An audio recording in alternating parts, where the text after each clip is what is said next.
दोस्तों जय हिंद, वंदे मातरम। स्वागत है आपका इस वीडियो में। और आज के इस वीडियो में हम कवर करने वाले हैं 10 इंपॉर्टेंट क्वेश्चंस जो कि छत्तीसगढ़ व्याख्याता भर्ती परीक्षा 2019 में आए हुए थे।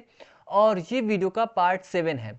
इससे पहले हमने पार्ट 1 से लेकर के पार्ट 6 तक के वीडियोस कवर किए हैं, जिसमें हमने हर एक क्वेश्चंस को अच्छे से एनालिसिस किए हैं।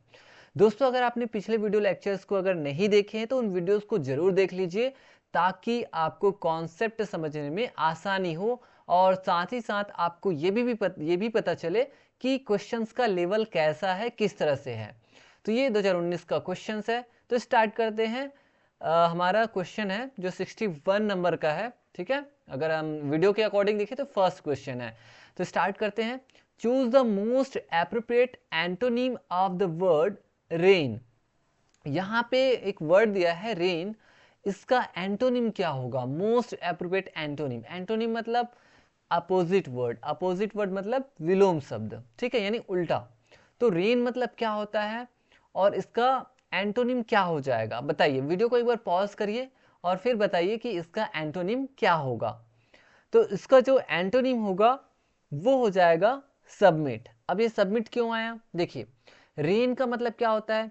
रेन का मतलब होता है शासन करना। क्या होता है? राजा या रानी लोग जो शासन करते हैं ना, जैसे राजगद्दी में, तो इसका मतलब क्या होता है? शासन करना। ठीक है। और सबमिट का मतलब क्या होता है? सबमिट मतलब एक होता है जमा करना, है ना। जैसे आप कोई प्रोजेक्ट सबमिट करते हैं, जमा करते हैं, तो ये जमा करना भी होता है। और इसका एक और मीनिंग होता है जिसका मतलब होता है समर्पण करना। क्या करना होता है? समर्पण करना। ठीक है, तो शासन करना और उसका जो उल्टा हो जाएगा वो हो जाएगा समर्पण करना। डिटेरियोरेट, डिटेरियोरेट का मतलब क्या होता है? तो डिटेरियोरेट का मतलब जो होता है वो होता है खराब करना या खराब होना। ठीक है, तो इसका मतलब क्या हो गया? इसका मतलब हो गया खराब होना, है ना। तो ये इसका उल्टा तो होगा ही नहीं। और डोसाइल, डोसाइल का मतलब क्या होता है? तो डोसाइल का मतलब होता है अधीन होता है, या फिर इसी का मतलब होता है सरल भी होता है, और इसका मतलब होता है विनम्र भी होता है। ठीक है, तो इस तरह से ये इसका मतलब हो जाता है डोसाइल का मतलब। वैंक्विश का मतलब क्या होता है? तो वैंक्विश, वैंक्विश का मतलब हो जाता है किसी को डिफीट करना, यानी कि हराना। इस सेंस में ये यूज होता है। तो इस तरह से इसका जो मोस्ट एप्रोप्रिएट एंटोनिम हो जाएगा रेन मतलब शासन करना का, तो हो जाएगा समर्पण करना यानी सबमिट करना। चलिए देखते हैं नेक्स्ट क्वेश्चन। नेक्स्ट है I would appreciate it if you could be blank about this. We are keeping it quiet until the details are finalized. अब यहाँ पे क्या करना है? Choose the most appropriate homonym to fill in the blank in the above sentences. इस sentence में हमें most appropriate homonym का यूज करना है। ठीक है, मोस्ट एप्रोप्रिएट होमोनिम कौन सा है जो यहाँ पे इस ब्लैंक में आएगा? तो इस ब्लैंक में क्या आएगा? तो एक बार देखिए क्वेश्चन को। I would appreciate it, I would appreciate it if you could be blank about this. मतलब मैं आपका आपका जो है आपकी सराहना कर, सॉरी, मैं इसकी सराहना करता, इट लिखा है ना, मैं इसकी सराहना करता, अप्रिशिएट करता, इफ, यदि, it could be blank about this, अगर ये इसके बारे में आप जो है क्या होते? डिस्क्रीट होते या डिस्क्रीट होते, कौन सा होते? तो देखिए, एक डिस्क्रीट का मतलब क्या होता है? इस डिस्क्रीट का मतलब होता है विचारशील होना। क्या होता है इसका मतलब? विचारशील होना, है ना, या विचारशील। ठीक है, इसका मतलब होता है विचारशील, डिस्क्रीट का मतलब। और ये जो डिस्क्रीट है ना, दोनों सेम सेम है, बस उसमें डबल ई है और इसमें ई टी ई है। तो इस डिस्क्रीट का मतलब होता है अलग, है ना। तो इसका मतलब क्या हो जाता है? अलग, या इसी को हम बोल देते हैं असंगत। क्या बोलते हैं इसको? असंगत। तो इस तरह से आप देखेंगे तो आप समझ जाएंगे, मीनिंग ही देखेंगे तो समझ जाएंगे कि ए ही इसका सही आंसर हो जाएगा। मतलब मैं इसकी सराहना करता यदि आप इसके बारे में जो है विचारशील हो सकते, है ना। We are keeping it quiet until the details are finalised, यानी हम इसे जो है क्या कर रहे हैं? We are keeping it quiet, इसे हम जो है शांत रख रहे हैं या चुपचाप रख रहे हैं। अनटिल मतलब जब तक कि नहीं, द डिटेल्स आर फाइनलाइज मतलब जब तक कि डिटेल्स जो है फाइनलाइज नहीं हो जाता तब तक के लिए हम इसे चुपचाप रखते हैं, ऐसा यहाँ पे बोला जा रहा है। देखिए, इस क्वाइट का मतलब यही, इस तरह के और भी क्वेश्चंस आ जाते हैं। जैसे क्वाइट लिखा है, QUIET, इस क्वाइट का मतलब क्या होता है? इस क्वाइट का मतलब होता है शांत। क्या होता है? शांत, या फिर इसी को हम चुपचाप भी बोल देते हैं। ठीक है, ये हो गया। और एक और क्वाइट होता है, उसको भी आप याद रखें, QUITE, ये वाला। एक QUIET और QUITE, ये वाला क्वाइट। इस क्वाइट का मतलब क्या होता है? तो इस क्वाइट का मतलब होता है बिल्कुल। जैसे आपको बोलना है मैं बिल्कुल ठीक हूं, ऐसा करके जैसे बोलना है, तो आप क्या बोलोगे? I am quite well. क्या बोलोगे? I am quite well. तो इसका मतलब होता है बिल्कुल, या फिर अत्यंत भी होता है। जैसे बहुत बड़ी प्रॉब्लम, अत्यंत समस्या है, इट वॉज क्वाइट, ऐसा करके आप बोलेंगे, इट वॉज क्वाइट प्रॉब्लम, ऐसा करके, समझ रहे हैं ना? बिल्कुल या फिर अत्यंत। तो इस तरह से इस क्वाइट और इस क्वाइट में भी हमने अंतर जान लिया, तो ए इसका सही आंसर हो जाएगा। नेक्स्ट देखते हैं। नेक्स्ट है in words of more than one syllable, example criteria यहाँ पे दिया हुआ है profit, the final consonant is not doubled before a suffix beginning with a consonant. यहाँ पे ये दिया हुआ है, और एक और ये यहाँ पे दिया हुआ है, the final consonant is not double before a suffix if the stress is one on the first syllables of the verb and if it ends in al, el और IL। एग्जाम्पली ग्रेटिया यहाँ पे दिया है, एग्जाम्पल। ईजी का जो है full form होता है एग्जाम्पली ग्रेटिया, इसलिए यहाँ पे ईजी लिखा होता है। ठीक है, जिसका मतलब होता है एग्जाम्पल। तो यहाँ पे दिखा है equal, equal. According to the spelling rules, choose the most appropriate answer regarding the above statements। तो यहाँ पे कौन सा स्टेटमेंट एकदम सही है, या दोनों सही है, दोनों जो है गलत है, या फिर एक सही है एक गलत है, ऐसा आपको बताना है। तो देखिए, अगर हम समझते हैं इसे आसान शब्दों में, तो देखिए, in words of more than one syllable. अब सिलेबल क्या है ये जानते हैं ना? सिलेबल का मतलब क्या होता है? सिलेबल जो होता है ना, मतलब होता है शब्दांश। क्या होता है? शब्द का अंश होता है, यानी किसी शब्द का वह छोटा भाग होता है, छोटा से छोटा भाग होता है, जिसमें एक स्वर ध्वनि होनी चाहिए। ठीक है, कोई न कोई स्वर व्यंजन जानते हैं ना, वोवेल कॉन्सोनेंट, तो ये होना चाहिए, और जिसे एक बार में उच्चारित किया जा सके। ठीक है, उसी को हम बोलते हैं सिलेबल। सिलेबल मतलब हो जाता है आपका, अगर हिंदी में समझेंगे तो शब्दांश, जिसमें कम से कम एक स्वर होनी चाहिए। अगर हम कोई जो है शब्द बोलते हैं ना, जैसे कि एग्जाम्पल के लिए अगर मैं कोई शब्द बोलूं, जैसे मान के चलिए मैंने बोला बुक, तो एक ही बार में बोला गया बुक। और अगर मैं इसी को अगर कोई दूसरा वर्ड आपके सामने रखता हूं, जैसे मैं बोलूंगा जैसे देखिए, यहाँ पे मैंने लिखा रीडिंग। क्या लिखा? रीडिंग। तो आप खुद बोल करके देखिए, पहले क्या बुलाएगा? री बुलाएगा, यहाँ तक, रीडिंग, रीडिंग, रीडिंग, ऐसा। और इसको आप बोलिए बुक, एक ही बार में, बुक। इसको देखिए, रीडिंग, रीडिंग। तो यहाँ पे देखिए, ये यहाँ पे दो सिलेबल है। कितने सिलेबल होगा इसमें? दो सिलेबल। लेकिन इस बुक में कितने सिलेबल है? एक ही सिलेबल है। तो ऐसे ही आप समझ सकते हैं आसान शब्दों में। तो इस तरह से ये हो गया सिलेबल।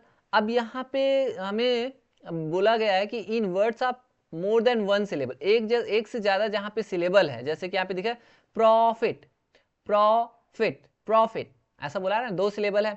तो जहाँ पे एक से ज्यादा सिलेबल है ना, the final consonant is not double. यहाँ पे जो फाइनल जो कॉन्सोनेंट है, यानी फाइनल लास्ट का जो व्यंजन है ना, वो डबल नहीं होता है। कब नहीं होता है? Before a suffix beginning with a consonant. अगर हम कोई सफिक्स ऐड करते हैं। अब सफिक्स क्या होता है? प्रत्यय होता है, यानी किसी वर्ड में जब हम कोई प्रत्यय ऐड करते हैं, तब जो लास्ट का जो कॉन्सोनेंट है ना, व्यंजन है, वो डबल नहीं होता है, बोल रहे हैं। तो ये बिल्कुल सही है। जैसे आप प्रॉफिट लिखे हैं, है ना, ये लिखा मैंने प्रॉफिट, ये प्रॉफिट है। अब इसके आगे हम अगर कोई सफिक्स ऐड करते हैं, यहाँ पे देखिए सफिक्स ऐड करते हैं, है ना, तो इसका जब हम सफिक्स ऐड करेंगे तो क्या हो जाएगा ये? तो ये हो जाएगा प्रॉफिटेबल।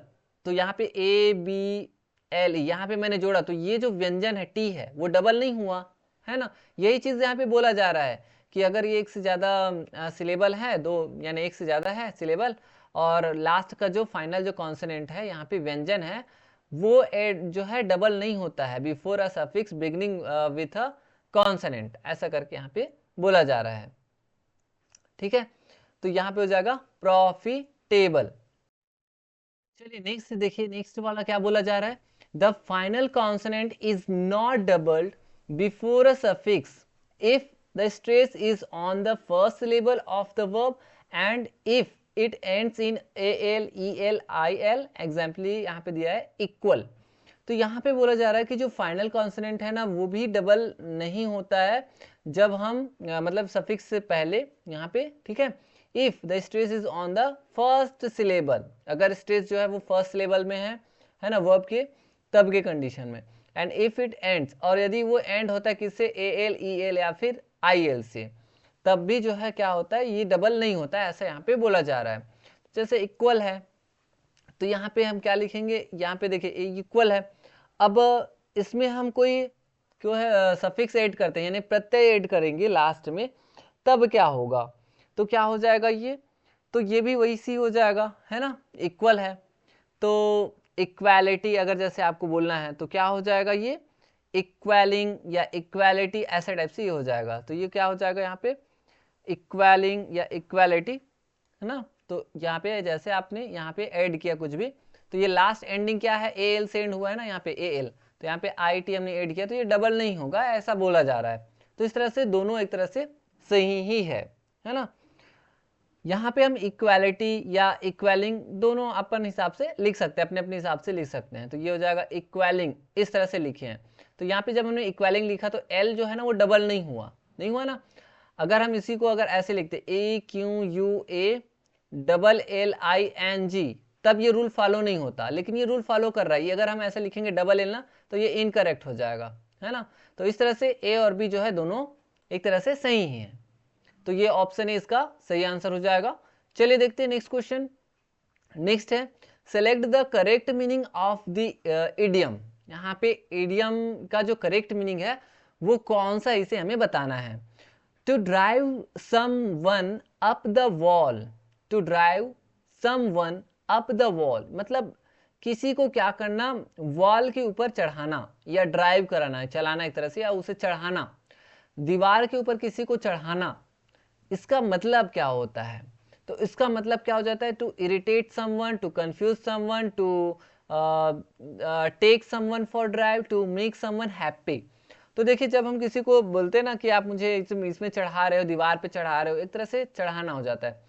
तो इसका मीनिंग जो हो जाएगा इरिटेट करना, किसी को इरिटेट करना, ठीक है।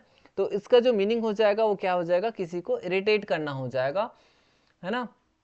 कंफ्यूज करना नहीं होगा, कंफ्यूज यानी भ्रमित करना नहीं होगा। To take someone for drive, किसी को ड्राइव के लिए लेना, ऐसा भी नहीं होगा। टू मेक समवन हैप्पी, किसी को हैप्पी करना भी नहीं होगा। इसका मतलब हो जाएगा किसी को एक तरह से इरिटेट कर देना, तंग कर देना। चलिए नेक्स्ट देखते हैं, पैसेज से रिलेटेड है ये देखिए पैसेज है direction for question number 65 to 68। यहाँ पे हमें ये पैसेज एक बार रीड कर लेना है, आप वीडियो को एक बार पॉज करके रीड कर सकते हैं। एक छोटा सा पैसेज है और इससे रिलेटेड जो है क्या है, 4 क्वेश्चंस है और ये क्वेश्चंस बहुत ही अच्छे से आए हुए हैं। तो जब भी इस तरह के पैसेज आपको मिलते हैं, चाहे अनसीन पैसेज हो चाहे अनसीन पोएम हो, तो सबसे पहला जो रूल है वो है आपको क्वेश्चन में ही जाना है, डायरेक्ट क्वेश्चन को पहले देखना। क्वेश्चन को क्योंकि हम जब देखते हैं ना तो कई सारे जो आंसर है वो बिना रीड किए, मैंने पैसेज या पोएम को बिना रीड किए ही हमें पता चल जाता है ना। जैसे फिगर ऑफ स्पीच का हो गया, कई चीज़ें टेंस से रिलेटेड होता है, कई चीज़ें वॉइस से रिलेटेड हो जाता है, ग्रामर से रिलेटेड, कई चीज़ें वोकेबलरी से हो सकता है। तो बिना पैसेज को रीड किए भी हमें कुछ कुछ क्वेश्चंस के आंसर मिल भी जाते हैं। तो इसलिए फर्स्ट स्टेप है कि आप सबसे पहले क्वेश्चन को रीड करिए, सरसरी तौर पे रीड करिए, लेकिन क्वेश्चन को पहले रीड करिए, ठीक है।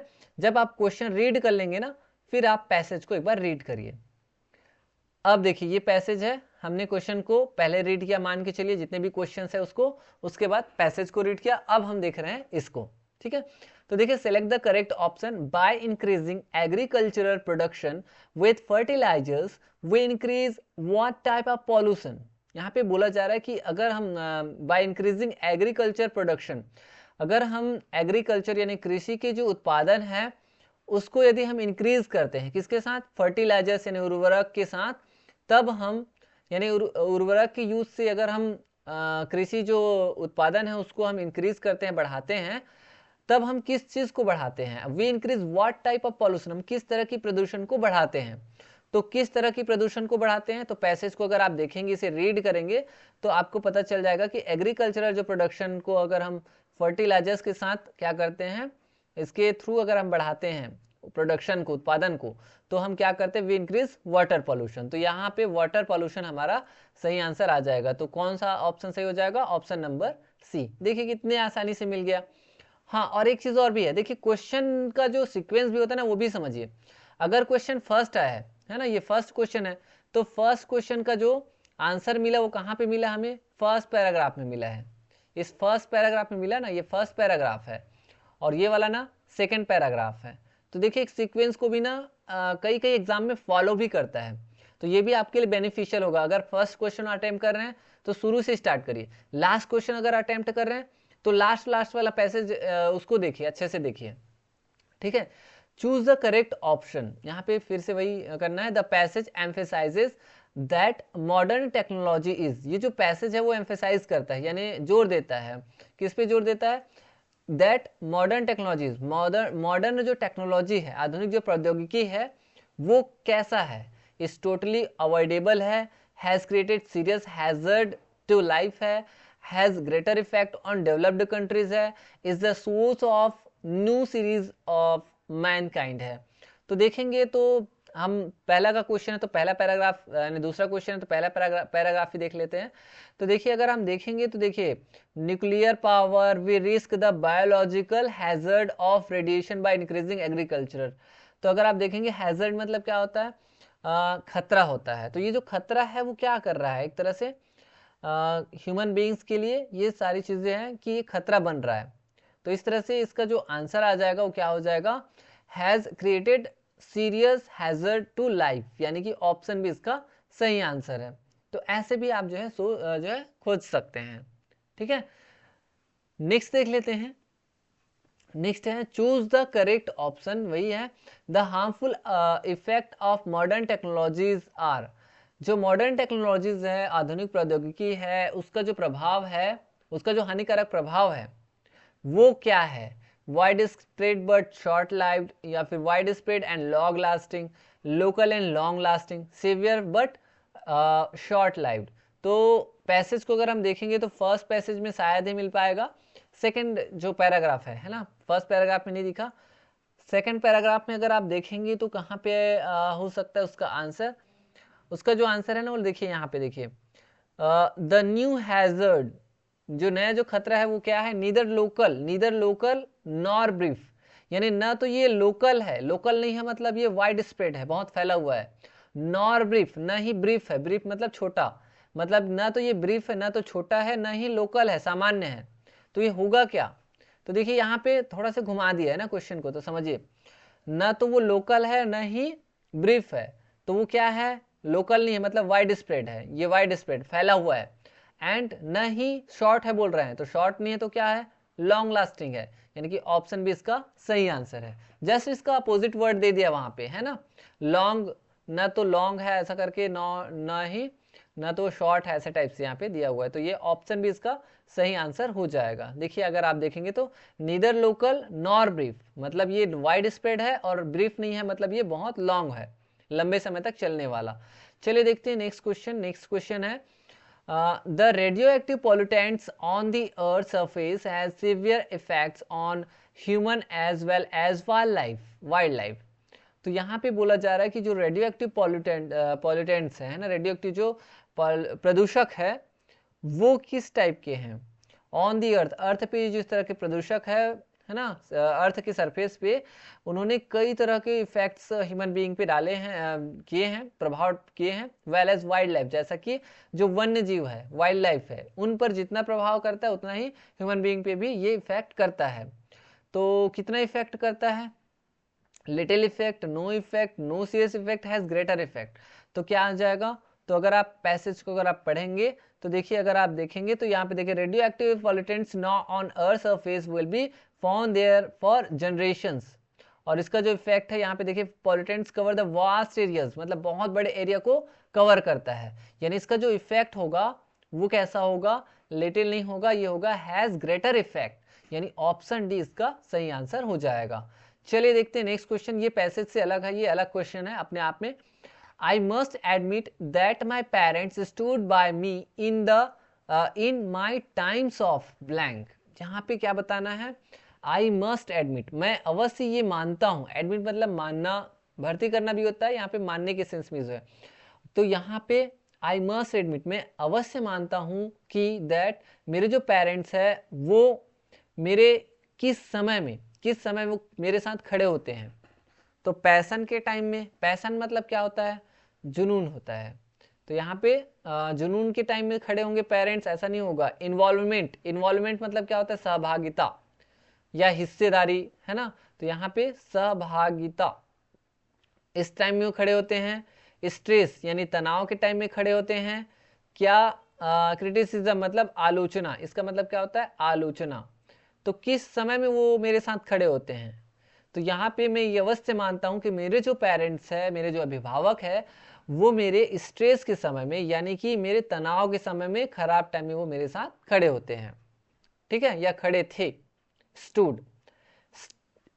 ठीक है, तो ये इस तरह से आपका आ जाएगा option number C, stress time में या फिर आपके डिफिकल्ट सिचुएशन में वो खड़े थे, ऐसा मैं अवश्य मानता हूँ। मस्ट मतलब अवश्य चाहना या अवश्य ऐसा होता है, अवश्य सेंस में यूज होता है। नेक्स्ट देखिए, my father was too blank to push open the heavy door. यहाँ पे क्या आ जाएगा, यहाँ पे बोला जा रहा है कि मेरे जो फादर है वो इतने ब्लैंक है कि वो जो है ना हैवी डोर को पुश करके ओपन नहीं कर पाते। यहाँ पे जो टू टू वर्ड यूज हुआ है ना, टू टू का यूज जो होता है वो नेगेटिव फॉर्म में यूज होता है। जैसे कि आपको किसी को बोलना है कि वो इतना ऐसा है, वो इतना कमजोर है, या वो इतना ऐसा है कि वो ऐसा नहीं कर सकता, वो इतना वीक है पढ़ाई लिखाई में कि वो एग्जाम पास नहीं कर सकता। इस सेंस में मतलब नेगेटिव सेंस में यूज होता है टू। भले नॉट नहीं लिखा रहेगा लेकिन इसका मतलब नॉट होता ही है, नेगेटिव होता है, ये मान के चलिए। तो देखिए, my father was too blank, तो यहाँ पे कोई ना कोई एडजेक्टिव यूज होता है, टू ब्लैंक टू पुश करके। तो टिमिड मतलब क्या होता है, टिमिड मतलब हो जाता है डरपोक होता है। ठीक है, तो यहाँ पे डरपोक वाली कहाँ बात है ना। अगर अब हैवी डोर को ओपन करने वाली बात है, डरपोक वाली बात है ही नहीं। फैंट का मतलब क्या होता है, तो फैंट का मतलब होता है फीका होता है, फीका, या फिर इसका मतलब बेहोश होना भी होता है। ठीक है, बेहोश होना भी होता है, फीका भी होता है। और फीबल मतलब क्या होता है, कमजोर होता है, वीक होता है। और फाल्टरिंग की यदि हम बात करें तो इसका मतलब दुर्बलता या हीनता होती है। तो इस तरह से अगर देखें तो ये दुर्बलता या फिर हीनता। तो यहाँ पे देखिए टू का हम यूज कर रहे हैं ना, तो फाल्टर वर्ड आ सकता था, लेकिन फाल्टरिंग जैसे हमने किया तो इसका मतलब ये नाउन हो गया, लेकिन ये क्या है, एडजेक्टिव है। तो इस तरह से ये फीबल वर्ड जो है ना वो एप्रोप्रिएट होगा। तो आपको ऐसा, अगर आप वैसे तो बोलना नहीं चाहिए, क्वेश्चन ऐसे ही आया है। तो यहाँ पे बोला जा रहा है कि माई फादर, मेरे जो पापा है वो इतने कमजोर है, इतने वीक है कि, यानी यहाँ पे वीक वर्ड का यूज किया गया कि इतने वीक है कि वो जो है हैवी डोर को, बहुत जो भारी डोर है उसको ओपन या पुश नहीं कर सकते, ऐसा टाइप से ये यूज हुआ है। यानी कि ऑप्शन सी जो है इसका सही आंसर हो जाएगा। तो आया समझ में जितने भी क्वेश्चंस मैंने बताए। तो दोस्तों ये तो थे 10 इंपॉर्टेंट क्वेश्चंस जिसको हमने अच्छे से जान लिया है। आई होप कि आपको आज का जो वीडियो लेक्चर है काफी अच्छे से पसंद आया होगा। मिलेंगे नेक्स्ट वीडियो में, तब तक के लिए आप पढ़ाई जारी रखिए, पढ़ाई के साथ no compromise. Okay, so we will meet you in the next video lecture. Till then keep practising, keep studying. Thank you.